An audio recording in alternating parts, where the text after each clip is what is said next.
Please welcome our guest of honor, Ms. Chee, Permanent Secretary for the Ministry of Culture, Community and Youth.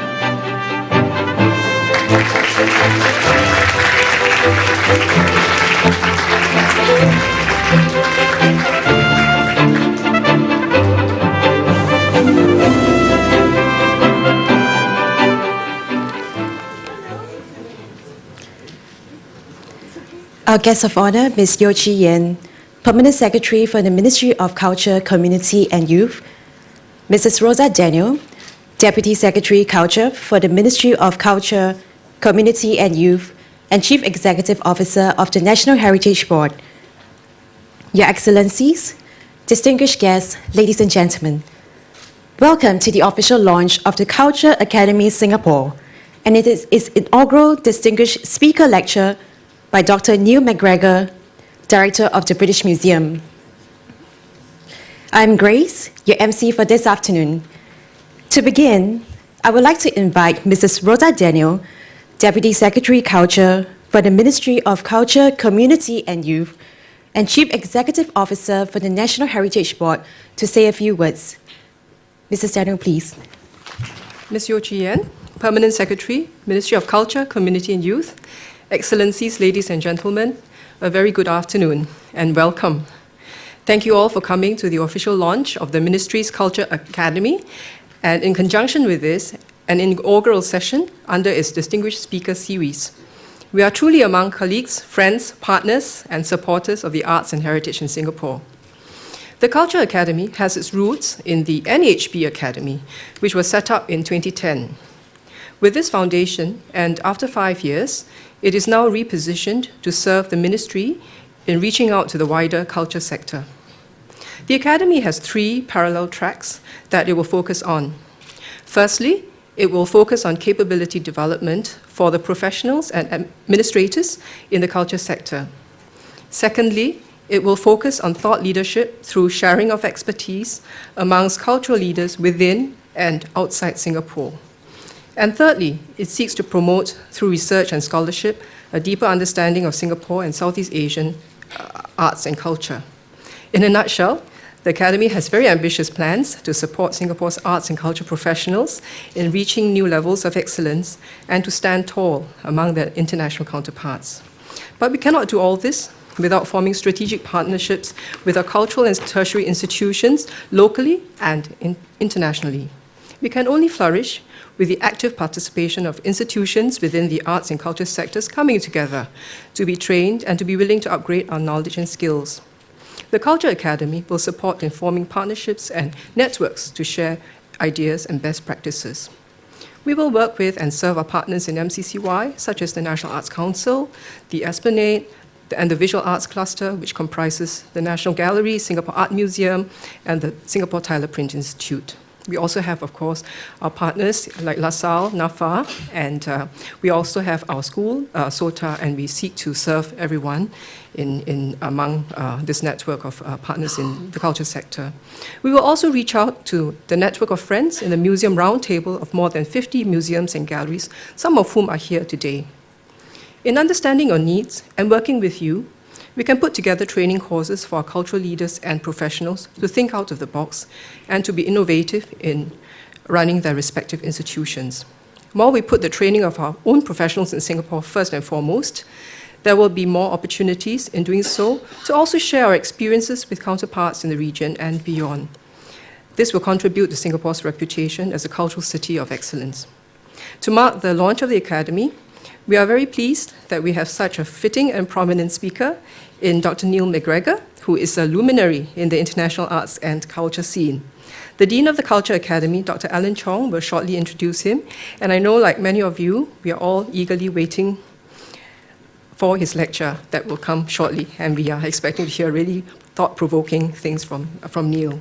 So it leaves me to thank all of you for coming today, and to especially thank our guest of honor, Ms. Yeo Chee Yen, for launching the Academy. I hope all of you will find this program today stimulating, and that you will continue to participate and contribute to the Academy's objectives. Thank you. Thank you, Mrs. Daniel.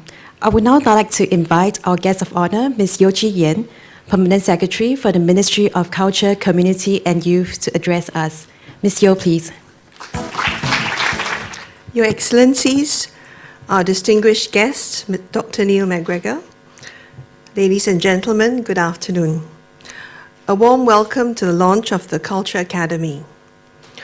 All of us here are, in some way, personally invested in Singapore's cultural scene, and I think you would agree that these are exciting times for our arts and heritage institutions. We are now counting down the weeks before the opening of our new National Gallery, which will bring Singapore and Southeast Asian art to the world. We hope that it will be a source of inspiration to Singaporeans, reflecting our multicultural soul and our place at the crossroads of this fascinating region. We continue to transform our pinnacle institutions. We recently revamped the Singapore History Galleries of the National Museum of Singapore, and next month we will launch or relaunch the Asian Civilizations Museum with a new wing and a beautiful new entrance from the Singapore River. With the refurbished Victoria Theatre and Concert Hall, the Arts House, and the Esplanade Forecourt, there are exciting new possibilities for programming which will add vibrancy to the civic district. There is a myriad of festivals, exhibitions, and performances for us to choose from. The 8th edition of the recently concluded Night Festival delighted some 600,000 Singaporeans. And I was very proud to see that the 2nd edition of the Singapore International Festival of Arts this year had a number of excellent new Singapore commissions. The 18th edition of the Singapore Writers' Festival opens later this month to an ever-growing audience. And come December, our Prime Minister will launch the Jubilee Walk, a trail which connects many of our beloved arts and heritage monuments. Our national institutions make a strong contribution to Singapore's vibrant cultural calendar because we continue to invest in the building blocks of infrastructure and quality programming. But we should not forget that it is really the people behind our institutions which make them strong. Our boards are invaluable in providing vision and strategic direction. But critical to the success of our arts and heritage institutions are a group of very special people, namely our cultural policy officers, arts administrators, and museum professionals. MCCY believes that we must invest more in their professional development because at the end of the day, it is their capacity which ultimately determines the extent to which we can build up our institutions, captivate audiences, and be effective facilitators of the wider arts and heritage scene in Singapore. I think we're already doing a fairly good job in professional development. Let me cite 2 examples. The first is Mr. Khairuddin Hori, a former curator of the Singapore Art Museum and NHB, who has joined the Palais de Tokyo, one of the foremost centers of contemporary art in Europe.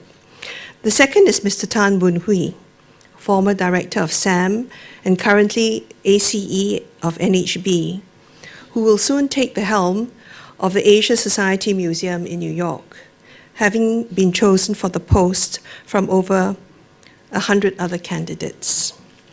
Their success illustrates that we have groomed top talents here in our institutions and that they have valuable perspectives and capabilities to offer both to Singapore and to the world. Both Boon Hui and Khairuddin are especially talented individuals, no doubt. But they also acquired their knowledge and skills through the rich learning experiences and informal mentorships available to them at NHB.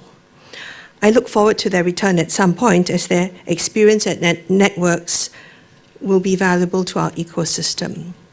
But beyond this informal transmission of tacit knowledge, skills, and networks, there is much more that we can do systematically to nurture the next generation of leaders in our cultural institutions. And this is why we are setting up the Culture Academy.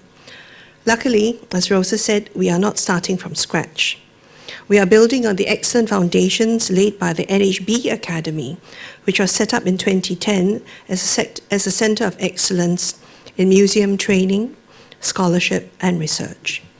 Some of you will remember that the Academy was the brainchild of Professor Tommy Koh, who was chairman of NHB at that time. It has done good work over the years in training and providing networking opportunities for our museum professionals.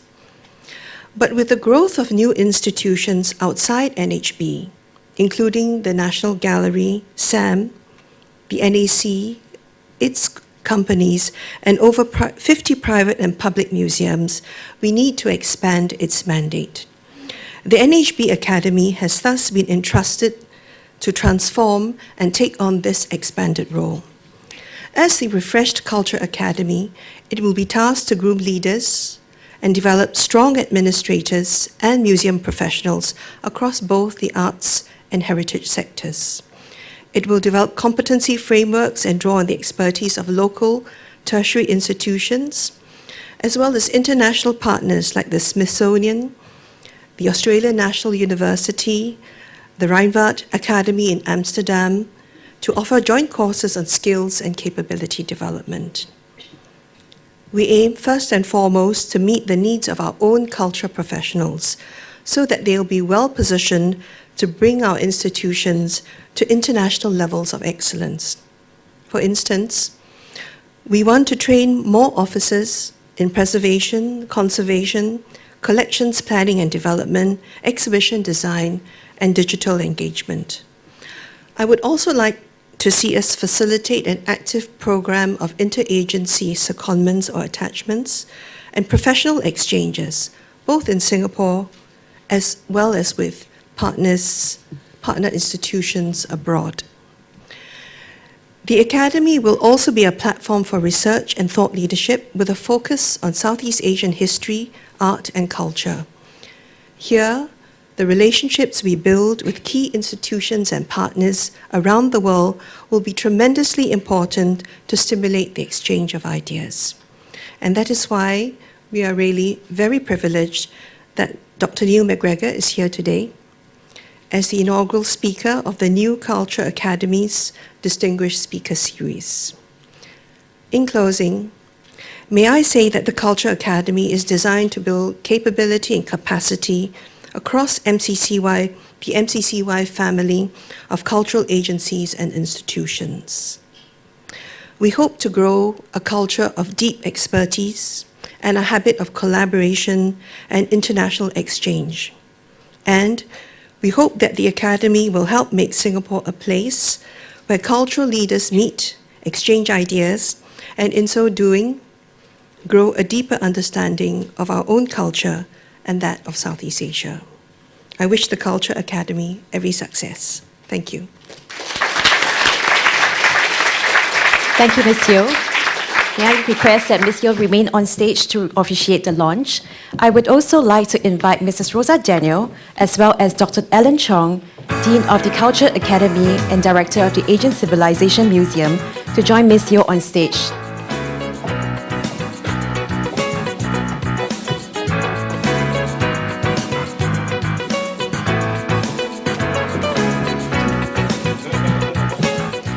Right, Ms. Yeo, Mrs. Daniel, and Dr. Chong, on my count, please place your right hands onto the eyeball. Are you ready? Yes. Audience, you may like to join me as well. 3, 2, 1. Round of applause, please.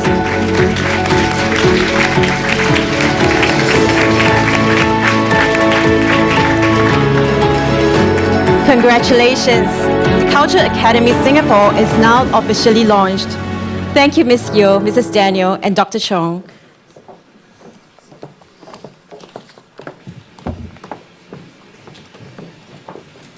Ladies and gentlemen, in conjunction with the official launch of the Culture Academy, we are very privileged today to have Dr. Neil MacGregor, Director of the British Museum, with us today. And he will be sharing his thoughts on a shared history for a global world. But before that, I would now like to invite Dr. Alan Chong, Dean of the Culture Academy and Director of the Asian Civilization Museum, to introduce Dr. MacGregor. Dr. Chong, please. Thank you. Honored guests, welcome to the first event of the Cultural Academy. The purpose, as we set out the Academy in our brainstorming sessions, was both to provide practical training and networking opportunities, but also to provide imagination and inspiration for big thinking that might change the way we conceive of our institutions here in Singapore. I can think of no better speaker than Neil MacGregor, who has helmed some of the major institutions in Britain, to share his thoughts about transforming institutions and the role they play, not only in their country, but in the world. Neil has been in great demand at institutions around the world, and the rumor mills abound with stories that he's been offered nearly every major job in our field, from the Louvre directorship to the Berlin museums to the Metropolitan Museum. But he's, in fact, been in charge of several significant organizations, as you can read in his biography.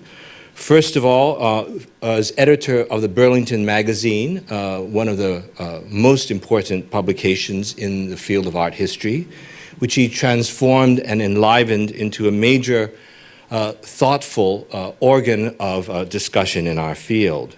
And then as director of the National Gallery in London, he spearheaded not only new wings, but also important new initiatives that made the gallery relevant really to all audiences.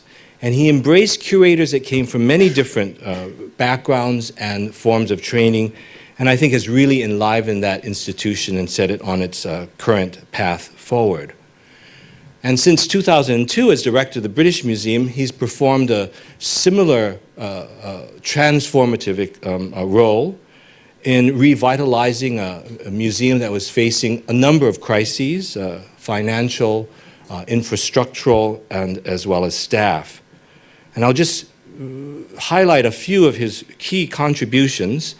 He created this show on the Hajj, on the pilgrimage journey that millions of Muslims from all over the world take.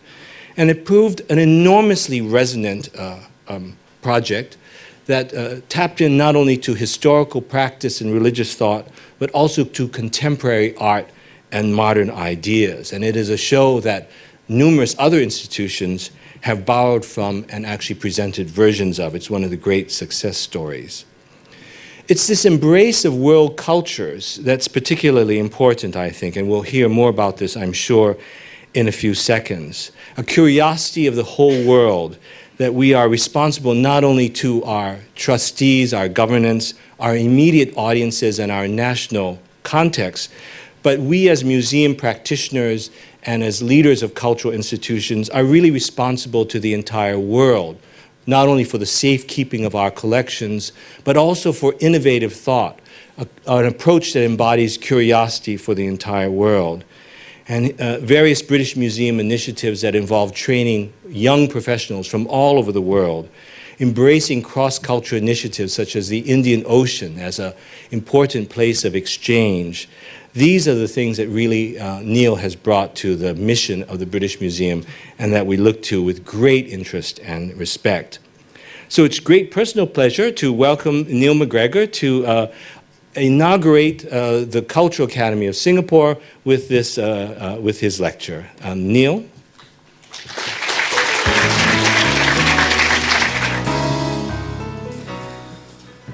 Thank you, Alan, for those very kind words. And may I start by thanking the National Heritage Board for inviting me here today and doing me the great honour of asking me to be present at the opening, the launch of the Culture Academy.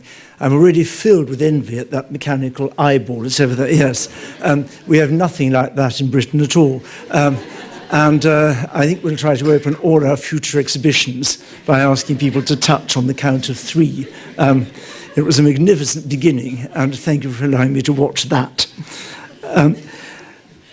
I thought what would be one of the things I wanted, what might be interesting to talk about today are some of the things that link London and Singapore, and in particular at this moment when in Singapore an enormous investment, an enormous amount of energy is being placed on the remaking of the cultural institutions.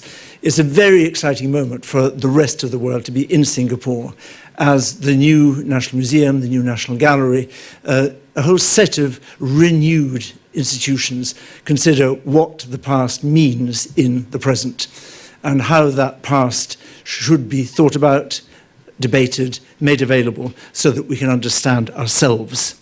And I think that past has a very particular role in global cities. This is the cover of The Economist fairly recently, talking about the 4 major global cities as they saw it, New York, London, Singapore, and Hong Kong. And all global cities, of course, share a few characteristics. They always have connections with the whole world. They have populations from the whole world. And what I want to argue is that they have stories, a history, that can't be told without the rest of the world. They share their history. And it's that idea of shared histories for our kinds of cities that I want to look at for a moment. All global cities know that they are, of course, the middle of the world. One of the things I love about all airline maps is that it's perfectly clear where the center of the universe is. And this is not a joke at the expense of Singapore. The British Airways one does exactly the same thing. We know that we are in the middle. But we also know that we are part of something much, much bigger. And that is, of course, the distinguishing characteristic. And I want to think about what it means to be a global city. And to start by arguing that the story begins, the first global city is London, 260, 280 years ago. London in the early 18th century is a global city in a way that no city had ever been able to be before.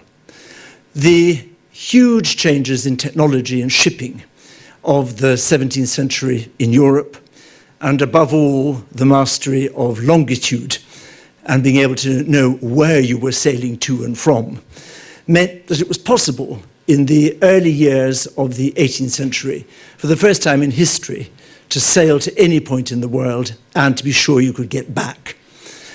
There had, of course, always been great regional cities from which ships traded over the ocean, the Indian Ocean, the China Sea, the Mediterranean.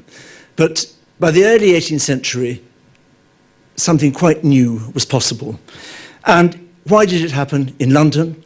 It's not just because the technology was there, because it was an old trading city, but to be a global city in our modern sense, you need not just the capacity to navigate, you need the capital market that will let you put together and support ships.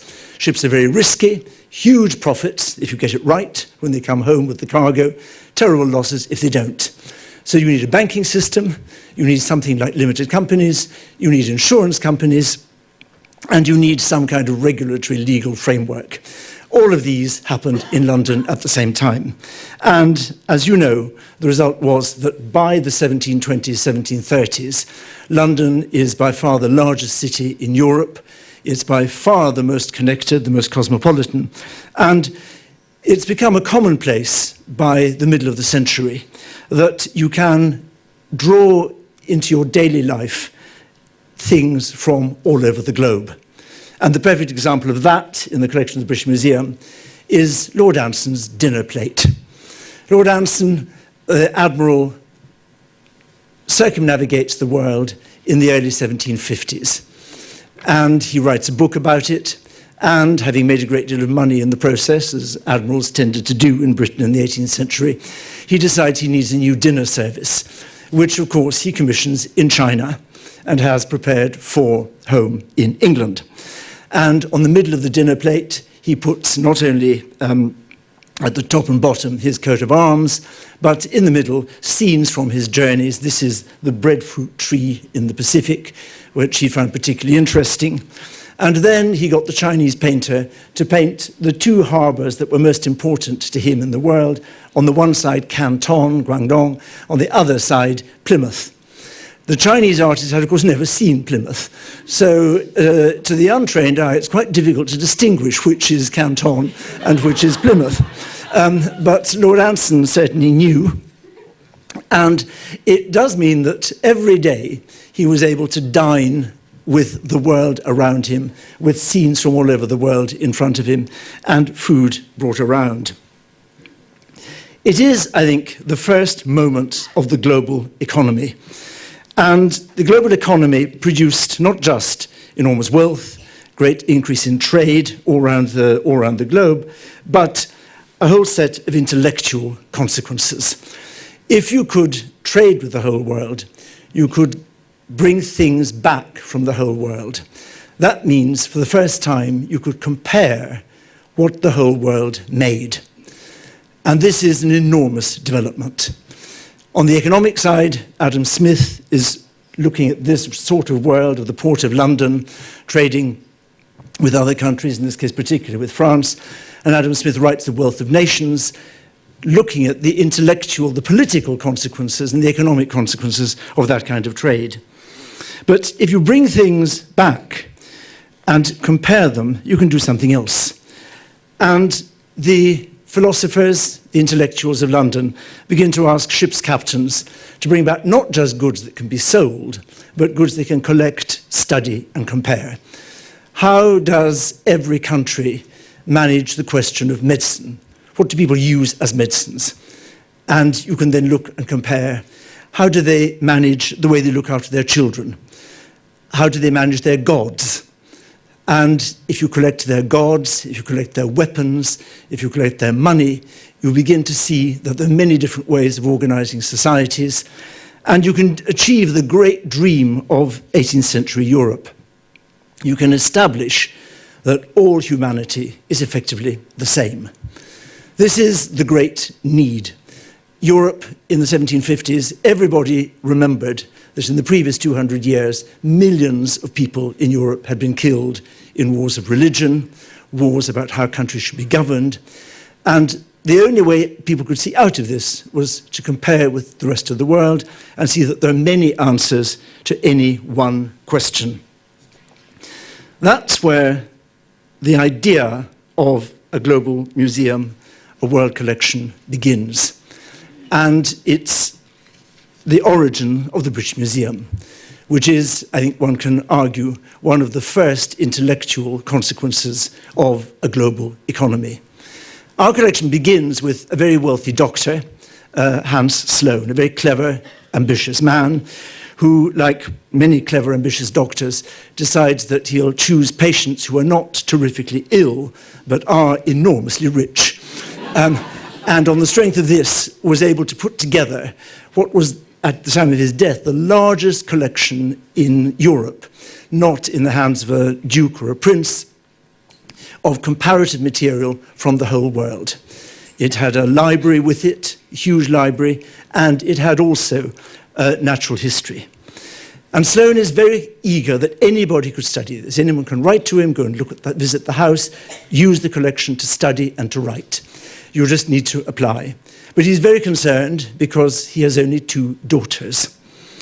And in 18th century Britain, if you want to run a serious scientific institution, 2 daughters are not really a great encouragement. What you want them to do, of course, is to get married. So he decides he'll have to sell the collection in order to make sure that his daughters can marry at the level he would wish. He offers the collection, and this is, I think, a very significant point for our collection and I think for all global collections. First of all, to the Parliament of Great Britain, But if they don't want it, it's to be offered to St. Petersburg, then to Berlin, then to Paris, and then to Madrid. Always on the same conditions, that it must be open, free, and it must be kept together. He doesn't care where it is, provided as many people as possible can use it and see it. Parliament bought it. The daughters married very nicely, and Sir Hans Sloane's daughter married Lord Cadogan, which is why those of you who know London will not be surprised to know that Sloane Square, Cadogan Square, and Hans Street are all together, the result of his collecting. Parliament had done something it had never done before. Like most British governments, it was terrified at the idea of culture. I'm sorry, High Commissioner, it does have to be said. And even more terrified at the idea of spending money on culture. And here it had bought a collection. And it had bought a collection for study. So what was it to do? The key point about this study was that it must not be controlled. You must be able to come to conclusions that were not welcome to the established church, to the established government. So you couldn't have it run by the state, by the king, by the ministers. So they invented the idea of a trustee museum. It's the first trustee museum in the world. And they decided they've got to find somewhere to put it. It can't just be in the palace. So they look around London and they stumble on this house. It belonged to the Duke of Montagu, but like any proper duke, he had quite a number of houses, and this one was spare. And so they buy Montagu House, and they move the collection in. It's to be kept together forever, it's to be extended, and it's to be freely available to anybody. The wording of the Parliamentary Act is remarkable. This is 1753. And this collection, which it says is to be aimed at universality, that's the idea, the whole world is to be under this roof. It has to be free, it says, to all studious and curious persons, native and foreign. So the trustees have to hold this collection for the whole world, not just for the British, which makes it even odder that it was called the British Museum. It's the first public institution to be called British.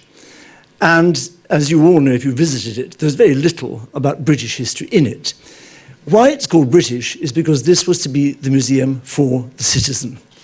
This was to be the British citizen's collection. This was what would make the British citizen a citizen not just of Britain, but of the world.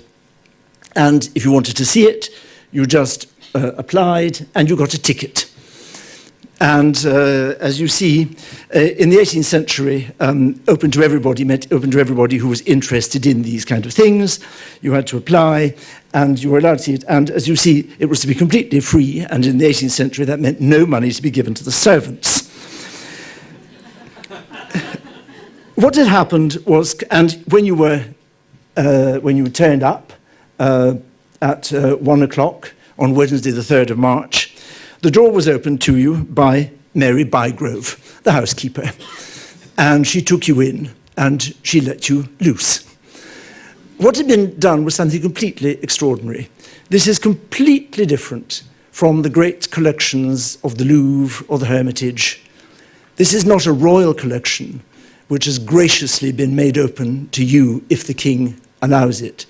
This is your collection. It's the private collection of every citizen.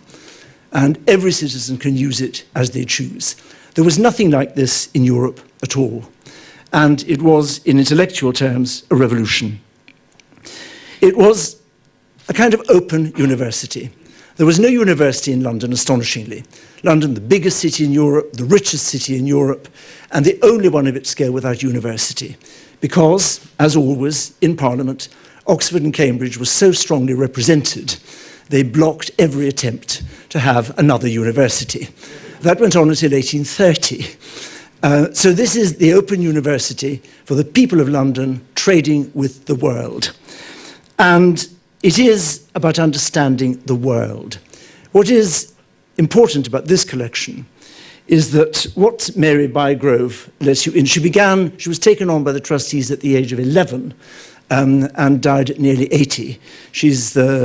All of us in the museum regard her as our sort of grandmother, and rather hope we don't have to serve so long. But what she let you into was not an art museum. It was a museum that was about societies. How do people live together? How do they work? And what do they make that let you understand how they think?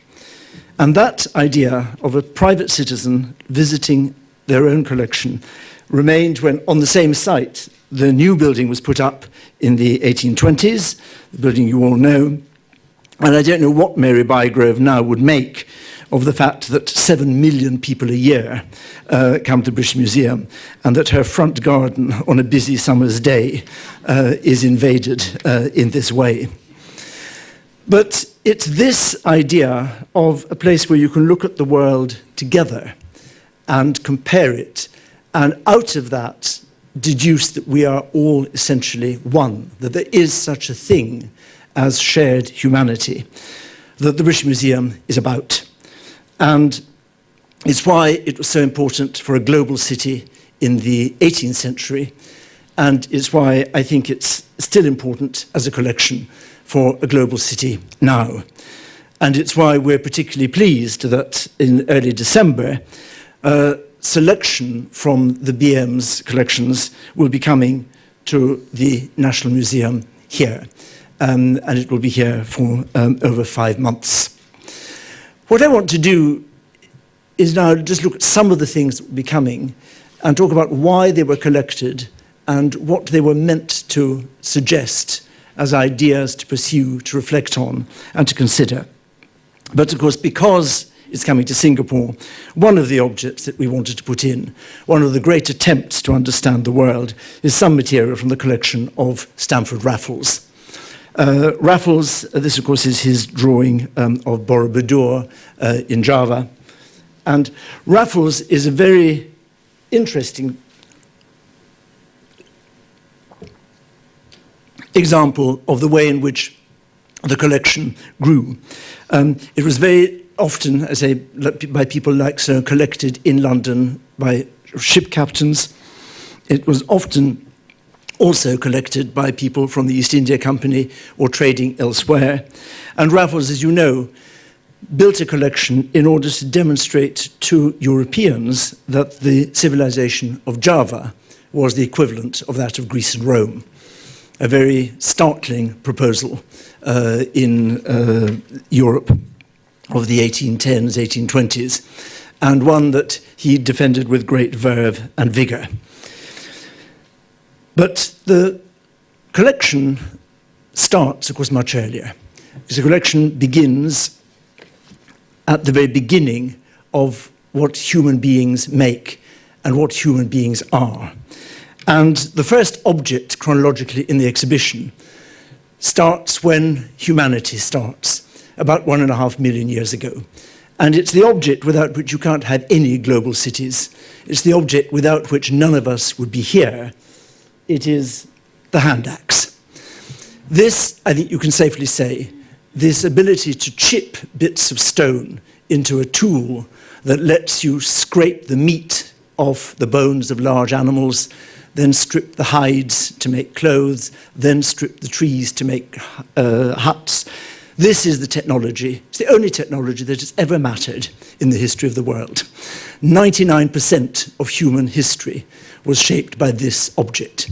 It's this object that lets us leave Africa somewhere around 1.5 million years ago and spread across the world. That's why, this is why humans are the only species to be found in every climate, in every place. This lets us control our environment, as we've always dreamed of doing and still do. But this one, this particular one, which is coming to Singapore, tells you something else.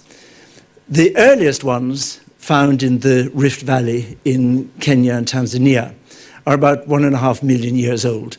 Simple, edged bits of stone to let you break the bones of the animals, get to the marrow, that lets you have the protein, which will let your brain grow, which will let you do even more things. This is 1.2 million years. In those 300,000 years, something extraordinary had happened. Because this is, of course, as you can see, a beautifully shaped, symmetrical hand axe. It fits beautifully in your hand. It's much more beautifully finished than it needs to be to do the job that is required. Somebody's taken a lot of trouble to make it shaped and symmetrical. And even more interesting, and I hope you'll see it even more clearly in the exhibition, is that it's a very, very pretty, sparkly, glitzy, pink stone. This makes it much, much harder to carve and to chip and to shape.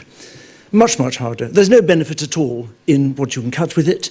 And we know, because of where it was found, that the stone must have been sought and brought over hundreds of miles to be used where it was eventually found and deposited in the Rift Valley. So from at least 1.2 million years ago, we are making things that are beautiful as well as useful. We make them complicated because we enjoy solving the problems of complication. And we like things that sparkle and things that come from far away. This is the 1.2 million years ago equivalent of the Rolex watch or whatever. It's far, far more complicated than you need to tell the time, but it does tell all your neighbors something much more important than the time. And this is this is the way in which this collection tells us about ourselves. This does, of course, say everything about those very, very early Stone Age moments of human experience. But it also tells you something very profound about ourselves. We love making things beautiful, difficult. We love going beyond the functional. And in the exhibition, we've deliberately chosen a number of objects which are completely everyday objects, but which are not. Fish hooks. In Central Africa, in the plains, what you need for your protein is, of course, big animals. So you need the chopping tools. If you live near the sea, it's protein, it's fish. And here, as you see from the Cook Islands, this enormous fish hook. Extraordinarily difficult to make, carve out of wood like this, and it is about this high. Now, this is a fish hook that nobody could ever use. And that we find very early on. We make these things that are beyond use, but are meant to impress, or are they meant for the gods? Why? But it's a pattern all the way through. If this is what we can do with the fish hook, then a very simple hunting knife in West Africa can turn into this. Absolutely hopeless as a hunting knife now, but very, very beautiful. And the sort of thing that, when they were collected in the early 20th century, inspired Picasso and Matisse in their reshaping of the human form. We move very quickly and everywhere from the functional to the beautiful. It's not about setting one need first and then the other. And whether it's war or hunting, we're playing at the same time. And the simple sticks, as you can see here, in Papua New Guinea, a simple stick turns into a dance baton, turned miraculously into a sort of human shape, again of the sort that any early 20th century artist would have found fascinating. And even when it comes to the simplest kind of human act, killing each other, where all you want is a straightforward blade, we can't, of course. We have to make a kris. And we have to make an extremely elaborate, wobbly kind of blade, which will show all other kinds of things, as well as the fact that we want to kill each other. And it is, of course, very familiar to all of you. What does this tell us? It tells us that these objects are about us as well as about them, about here as well as about there. And in the exhibition, we try to show some of the themes that everybody has to address. And one of the richest societies, of course, for showing that is the world of ancient Egypt. As the whole thing of a global world is about communication, then there are a number of boats in the exhibition. This is the magnificent little model of a boat, which was buried in the tomb of a rich Egyptian somewhere around 4,000 years ago. And it's part of that need we find very early on to prepare for the life after death, what will happen.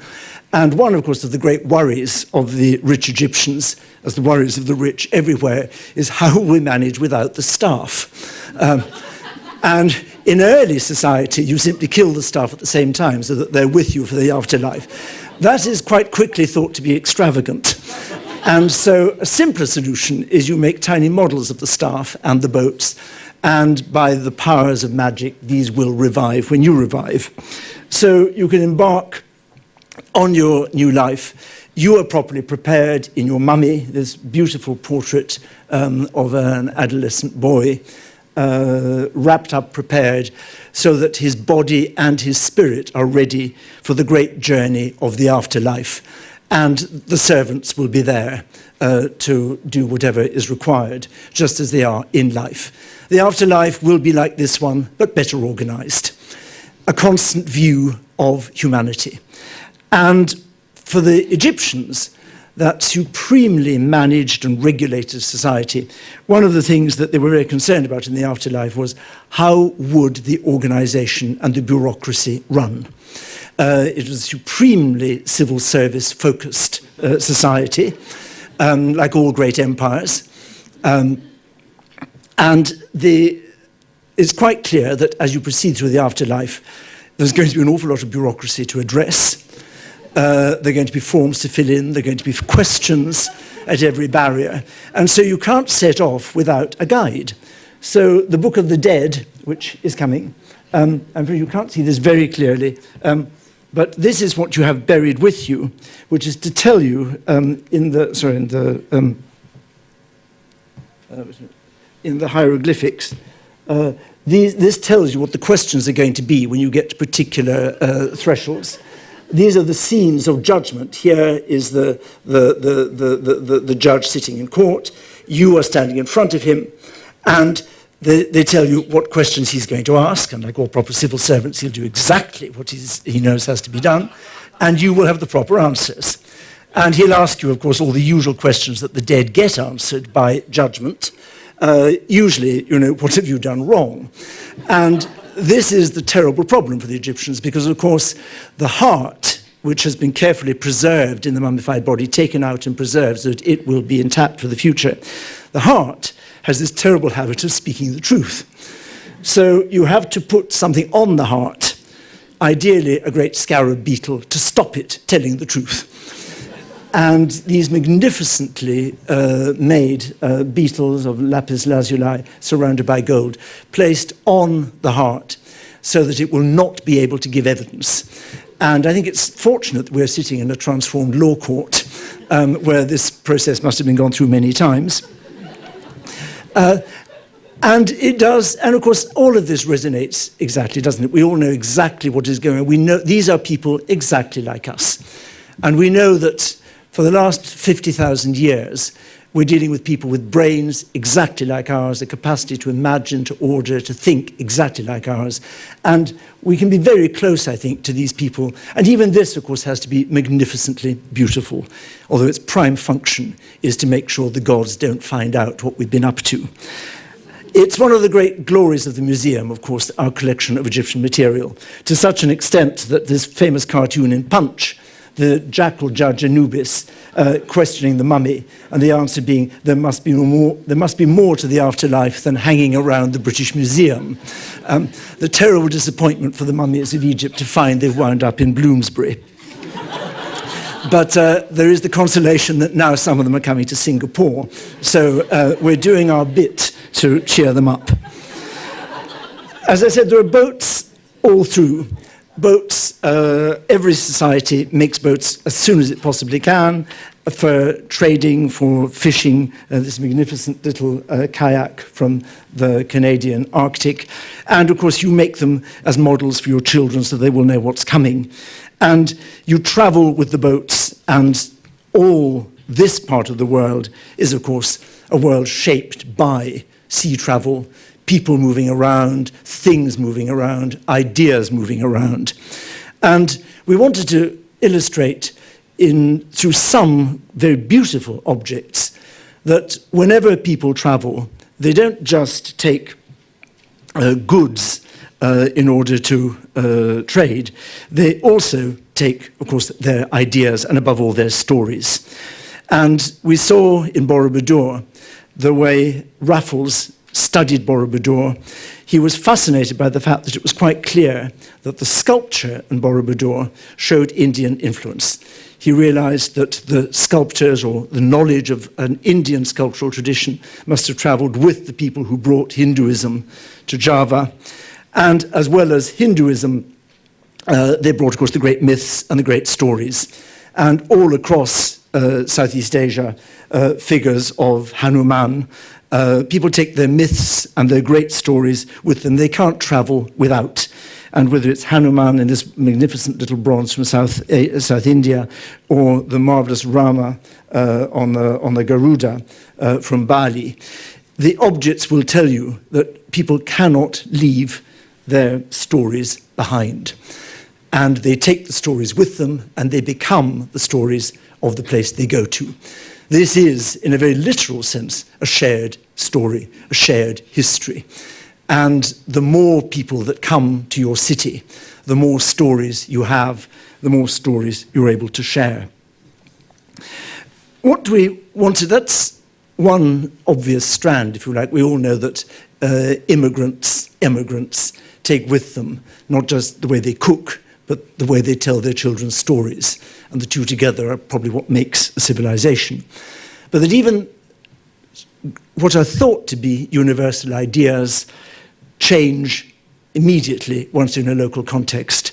And so in that 18th century desire to show how religion is a universal need, and everybody needs to have an idea of the divine, we chose deliberately objects that are far from the original source.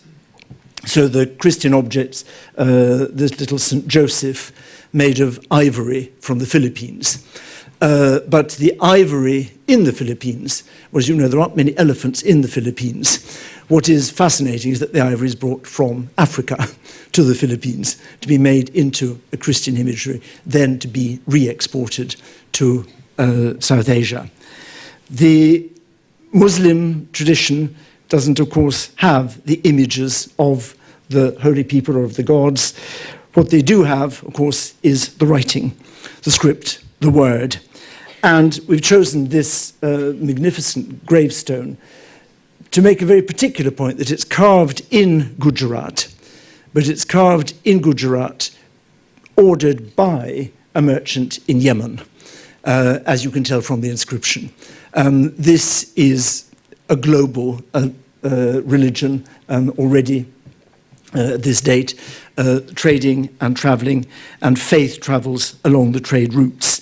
Nowhere more clearly, of course, than in the case of the Buddha, where we chose this magnificent Gandhara standing Buddha, the perfect demonstration that this Indian faith first finds its expression in human form in a Greek visual language, and until then doesn't, as you know, the early Buddhist images are of the symbols of the feet or the tree, but the first human image is in the Greek visual language, and that language then changes, of course, as it moves into China, as on this silk painting, or changes again as it moves south into Borneo. These are ideas that are very evident in the Museum of Asian Civilizations here. They're an essential part of a shared story. And one of the remarkable things, I think, about this kind of movement is that the idea remains the same, but the form in which the divine can be grasped has to be other, has to respond to what the local population will understand. And beside the religious demonstration of this, we put a secular one about the other great human need, as well as making war and as well as believing.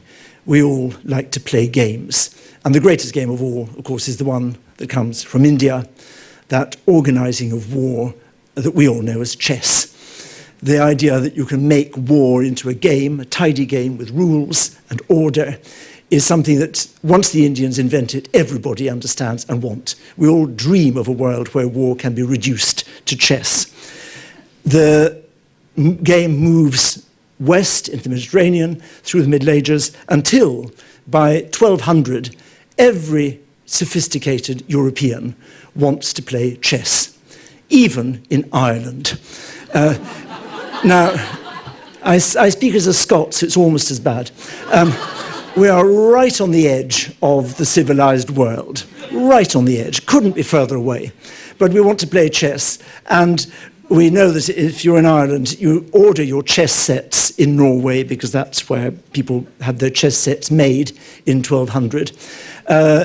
A proper chess set, as the Indians have shown us, should be made of ivory, of course, but there aren't too many elephants in Norway either. So walrus ivory does it, the tusks.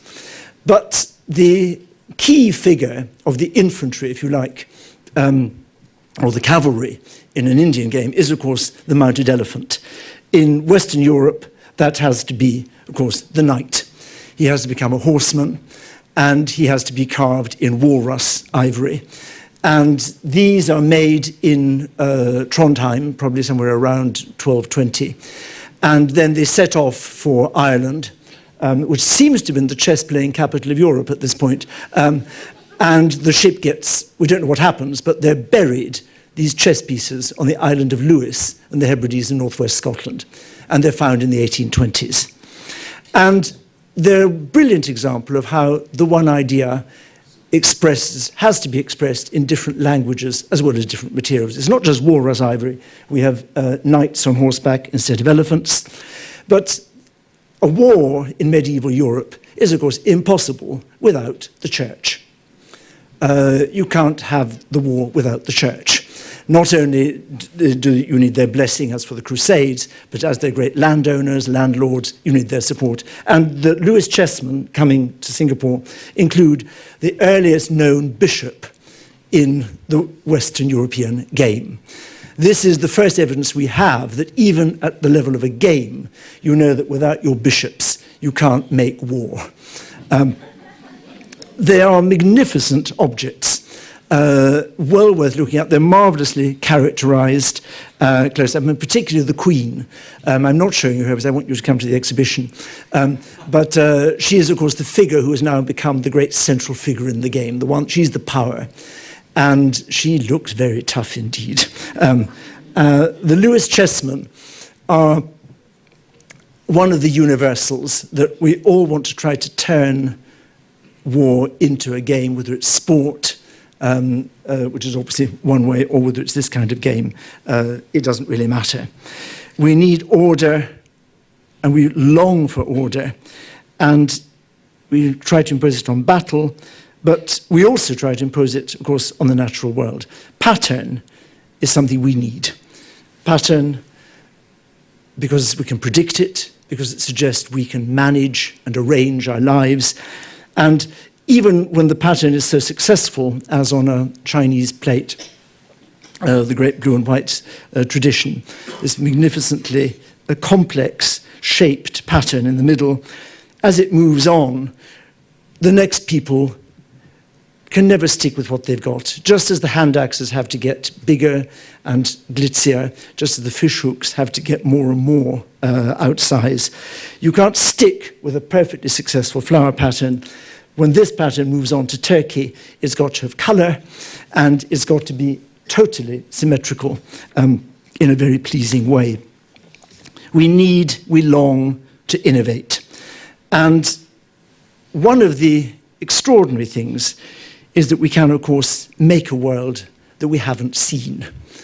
It's one of the extraordinary moments in human history that somewhere around 40,000 years ago, we begin making and representing objects which cannot exist. We recombine nature, and we love doing it. And one of the runs of objects in the exhibition are objects from the natural world turned into something that nobody would ever have seen, but which would be very nice if nature had got round to. So, a fish, entirely made of iron, and a magnificent Japanese fantasy fish, showing really very little else except that the man that made this was extremely clever with iron and was able to imagine a fish doing a handstand for the delight of everybody around. And once you start looking at the fish sequence or the bird sequence, you get, again, this amazing fish sculpture from Papua New Guinea.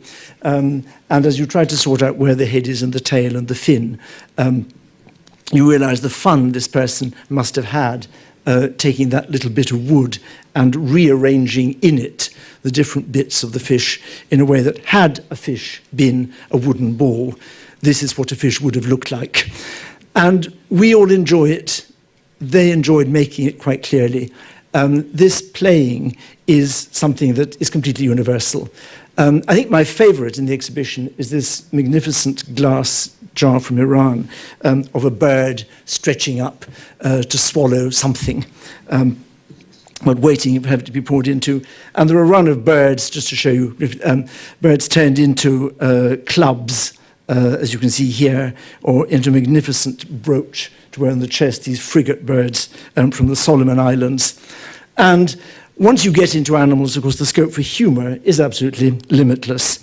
And this magnificent Cypriot bullfight between a bull and some kind of bird, which is either a bird grooming the bull, which does occasionally happen, or else it's a straightforward joke about an impossible kind of bullfight. This is what we are. We all do this.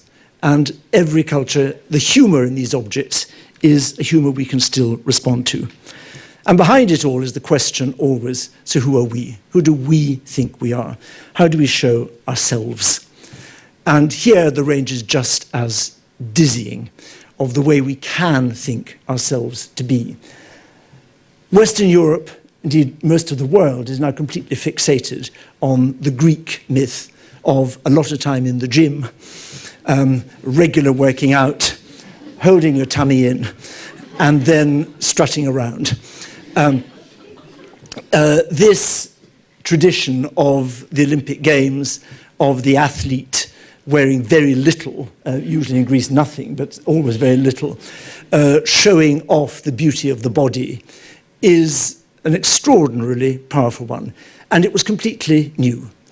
No culture until this time had ever shown the naked body other than something shameful. One of the big mysteries of human life, of human history, is why is it that in a world where the Egyptians, the Assyrians, the Phoenicians, everybody saw the naked body as something you concealed, the Greeks take a different decision and make the body something beautiful to cultivate and something that we can all immediately recognize, and most of us spend too much time worrying about. And there are other ways of doing it, of course. And again, one of the strands in the exhibition is not to teach about different ways, but simply to leave one to wonder at how a totally other set of people with exactly the same brains and the same eyes as the Greeks can fashion a male figure like this to represent something completely different, seeing something else in the body. What do we see when we look at each other? What do we see inside each other when we look at each other? This is as startling and as alien to us as the Cycladic measuring version of the female form reduced to simple planes and the possibility of childbirth. But childbirth in a magnificently controlled geometric environment, which is clearly something different. And all the way through, rearranging the body, the Picasso of his great love, Jacqueline, leaning on her hand, and the Julian Opie of the most beautiful kind of woman in Britain in 2006. I'm afraid that may be true. And the constant is, of course, the constant. And the last thing that we all share after gods and trade and death and love is, of course, sex. And the young men are always more eager to have it than the young women, apparently. And this takes its place in a whole series of global representations of this kind of encounter among the young. And the Japanese, rather encouragingly for people of my generation, show this continuing until well into later life.